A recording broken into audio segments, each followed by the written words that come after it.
बारामती शहर आणि बारामती तालुका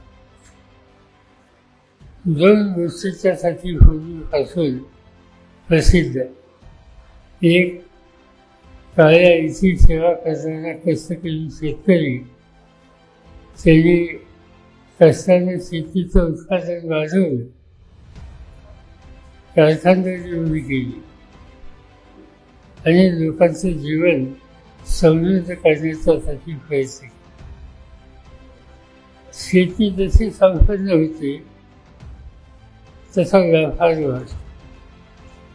बहुसंख्य लोकांच्या हातातनं पैसा फिरायला लागला आणि बाजारात जाऊन त्याची खरेदी करण्याची ताकद ही वाढली की व्यापार वाढत असतो. आणि बारामतीचं वैशिष्ट्य हे आहे की बारामती हे एक व्यापारी केंद्र बनलं.